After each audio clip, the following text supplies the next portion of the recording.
வணக்கம். இன்னைக்கு எதை பத்தி பார்க்கறோம்னா, ப்ரௌசர்னா என்ன? அது எப்ப கண்டுபிடிச்சாங்க?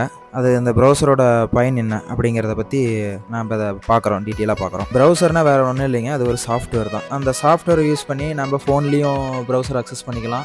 பிசிலயும் அக்சஸ் பண்ணிக்கலாம். அந்த ப்ரௌசர் வந்து வேற ஒண்ணும் இல்ல, ஒரு அப்ளிகேஷன். அந்த அப்ளிகேஷனை வச்சு நமக்கு ஒரு டேட்டா வேணும் அப்படின்னா, அதை வந்து இன்டர்நெட் மூலமா நம்ம அதை அக்சஸ் பண்றதுக்கு தான் அந்த ப்ரௌசர் யூஸ் ஆகுது. அந்த வெப்பேஜ் அப்படிங்கிறது வந்து வேற ஒண்ணும் இல்ல. வெப்பேஜ் வந்து டெக்ஸ்டாவும் இருக்கும், இமேஜாவும் இருக்கும், வீடியோவாகவும் இருக்கும். அந்த வெப்பேஜ் என்ன ஆகுதுன்னு வச்சுங்களேன், நம்ம ஒரு வெப்பேஜ் வேணும் அப்படின்னா அந்த வெப்பேஜ் ஒரு டெக்ஸ்ட் டைப் பண்ணி அதை என்டர் கொடுத்தோம்னு வச்சுங்களேன், அது நேராக வந்து சர்ச் இன்ஜினில் போய் நமக்கு என்ன டெக்ஸ்ட் வேணுமா, இமேஜ் வேணுமா, வீடியோ வேணுமா அப்படின்றது அந்த நம்ம டைப் பண்ணக்கூடிய டெக்ஸ்ட்ல இருந்து நமக்கு ஒரு வெப்பேஜை வந்து நமக்கு வந்து ஸ்க்ரீனில் ஷோ ஆகும். இது டேரெக்டாக என்ன பண்ணும், ஒரு ரெக்வஸ்ட் வந்து சென்ட் பண்ணுது சர்வருக்கு, வெப் சர்வருக்கு. அந்த வெப் சர்வரில் இருக்கிற டேட்டாவை வந்து நமக்கு வெப் ப்ரௌசர் மூலமாக நமக்கு ஸ்க்ரீனில் வந்து ஷோ ஆகுது. இந்த வெப்பேஜை வந்து டிசைன் பண்றதுக்கு ஜாவாஸ்கிரிப்ட், CSS, HTML யூஸ் பண்ணி நம்ம வெப்பேஜை டெவலப் பண்ணிக்கலாம். இந்த வெப்பேஜ் ஆனது எல்லாம் தனித்தனியாக தான் இருக்கும். டெக்ஸ்ட் தனியாக இருக்கும், இமேஜ் தனியாக இருக்கும், வீடியோ தனியாக இருக்கும். அந்த வெப்பேஜ் நமக்கு ரெண்டரிங் பண்ணி நமக்கு என்ன டேட்டாவை டைப் பண்ணி நமக்கு தேவை அப்படின்றத நம்ம டைப் பண்ணி என்டர் கொடுக்குறோமோ அதை எல்லாத்தையும் ரெண்டர் பண்ணி நமக்கு வந்து ஒரு பேஜை வந்து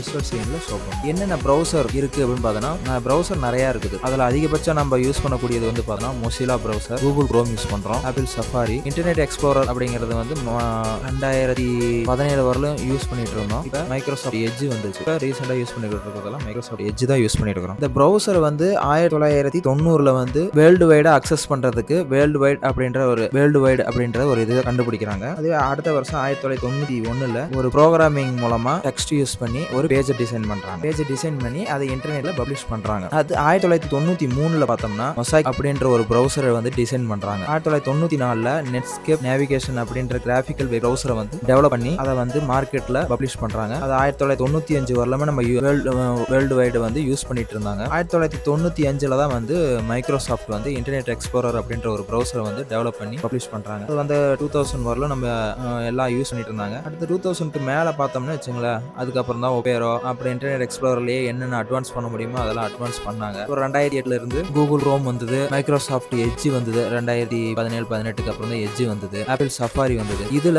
இப்ப ப்ரௌசருக்குள்ள என்னென்ன இருக்கு, அட்வான்ஸா என்னென்ன வந்தது அப்படின்ட்டு ஆரம்பத்துல பார்த்தோன்னா நியூ விண்டோ அப்படின்ற மட்டும் தான் இருந்தது. அடுத்தது நியூ விண்டோ வந்து நியூ டேப் வந்து ஓப்பன் பண்ணணும் அப்படின்னா இன்டர்நெட் எக்ஸ்ப்ளோரர்ல ஆரம்பத்துல வந்து பார்த்தோன்னு வச்சுங்களேன், இன்டர்நெட் எக்ஸ்ப்ளோரர் அப்படின்னா அதுல வந்து ஒரு நியூ டேப் கொடுக்கணும்னா அது நியூ விண்டோவா தான் ஓப்பன் ஆகும். அப்ப நியூ டேப் அப்படின்ற ஆப்ஷனே கிடையாது. அந்த 2003-2004க்கு அப்புறம் தான் பார்த்தோன்னு வச்சுங்களேன், நியூ டேப் அப்படின்றது ஒரே ஒரு விண்டோவில் நிறைய டேப் நம்ம யூஸ் பண்ணலாம், ஓப்பன் பண்ணலாம் அப்படின்ற மாதிரி வந்துச்சு. அதுக்கப்புறம் அட்வான்ஸ்ல வந்து அக்கௌண்ட்டை வந்து லிங்க் பண்றது. அக்கௌண்ட்ல லிங்க் பண்ணா என்ன ஆகும்னா, நம்ம சேவ் பண்ணக்கூடிய டேட்டா கடைசியாக யூஸ் பண்ண பேஜ் இதெல்லாம் ஹிஸ்ட்ரியில வந்து ஸ்டோர் ஆகிக்கும். அதை நம்ம வந்து ஃபோன்லயோ இல்லை நம்ம எனிவேர் எங்கே வேணாலும் நம்ம பிசி வந்து இப்போ லேப்டாப் எடுத்து போகிறோம் அப்படின்னா எந்த இடத்துல வேணாலும் நம்ம பிசியில் யூஸ் பண்ணிட்டு இருக்கிறோம், நம்ம லேப்டாப்பில் நம்ம பார்க்குறோம் அப்படின்னா நம்ம எங்கே வேணாலும் நம்ம அதை வந்து ஓப்பன் பண்ணி நம்ம அக்சஸ் பண்ணிக்கலாம். அந்த அக்கௌண்ட் மூலமாக நமக்கு என்ன அட்வான்டேஜ் ஆச்சுன்னு வச்சுங்களேன், நம்ம ஃபைலை வந்து சேவ் பண்ணி வச்சுக்கலாம். ரெண்டாவது நம்ம பர்சனல் டீடைல்ஸ், அதாவது அட்ரஸ், ஃபோன் நம்பர், நம்ம நேம், இந்த மாதிரி இதெல்லாம் வந்து அதில் வந்து சேவ் பண்ணி வச்சுக்கலாம். பாஸ்வேர்டை வந்து சேவ் பண்ணி வச்சுக்கலாம். இப்போ நிறைய வெப்பேஜ் நம்ம அக்சஸ் பண்ணுவோம், அதில் வந்து வெவ்வேறு பாஸ்வேர்டெல்லாம் யூஸ் பண்ணிட்டு இருப்போம். அந்த பாஸ்வேர்டெல்லாம் வந்து இதில் வந்து சேவ் பண்ணி வச்சுக்கலாம். சேவ் பண்ணி வச்சுக்கலாம். இப்போ செலக்ட் பண்ணோமா, ஒரு டெக்ஸ்ட் பாக்ஸை நம்ம வந்து செலக்ட் பண்ணுறோம் அப்படின்னா ஆட்டோஃபில் அப்படின்னு கொடுத்துட்டோம்னு வச்சுங்களேன், நமக்கு என்ன அட்ரஸ் வேணுமா அட்ரஸ் வந்து ஆட்டோமேட்டிக்காக ஃபில் ஆகி. அடுத்து பேமெண்ட் டீடைல்ஸும் நம்ம சேவ் பண்ணி வச்சுக்கலாம். நம்ம ஒரு முறை கார்டு எடுத்து பார்க்கணும், அதை வச்சு நம்ம வந்து பேமெண்ட் பண்ணணும் அப்படின்றது கிடையாது. அதில் சேவ் பண்ணி வச்சா நம்ம எங்கே வேணாலும் இது வேணால் யூஸ் பண்ணிக்கலாம். அடுத்து புக் மார்க். நம்ம ஒரு பேஜ் அக்சஸ் பண்ணிட்டு இருக்கிறோம், ஒரு புக் மார்க் இருக்கு.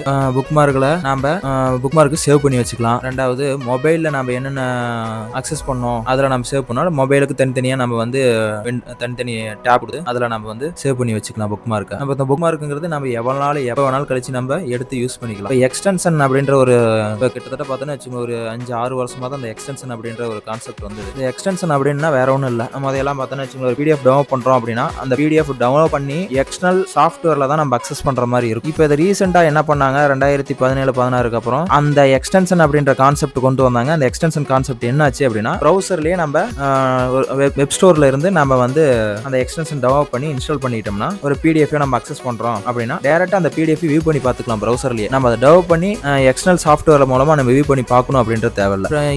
அட்வான்ஸ் வெர்ஷன்ல டிரான்ஸ்லேட் வந்தது. டிரான்ஸ்லேட் இருக்குன்னா நமக்கு ஒரு மொழி புரியல, இப்போ நம்ம வேற ஒரு மொழியில் நம்ம பார்த்துட்டு இருக்கிறோம் அப்படின்னா நம்ம டிரான்ஸ்லேட் கொடுத்து நம்ம மொழிக்கு டிரான்ஸ்லேட் பண்ணி அந்த பேஜை நம்ம வந்து ரீட் பண்ணிக்கலாம், பார்த்துக்கலாம், எல்லாம் பண்ணிக்கலாம். ப்ரௌசர்ல பார்த்தோன்னா நம்ம பிரைவசியும் செட் பண்ணிக்கலாம், யாரும் அக்சஸ் பண்ண முடியாத மாதிரி நம்ம பிரைவசி செட் பண்ணிக்கலாம். இந்த ப்ரௌசர் வந்து இருக்க அட்வான்ஸ் ஆக நமக்கு வந்து ஈஸியாக அக்சஸ் பண்ணக்கூடிய அளவுக்கு இருக்கு எல்லாமே. இப்போ நம்ம ஒவ்வொரு இதுக்கும் தனித்தனியாக எடுத்து பார்க்க தேவையில்ல, நம்ம இதில் நோட் பண்ணி வைக்க தேவையில்ல, எல்லாமே இதுலேயே இருக்கு. நம்ம எல்லாமே அக்சஸ் பண்ணிக்கலாம். நன்றி, வணக்கம்.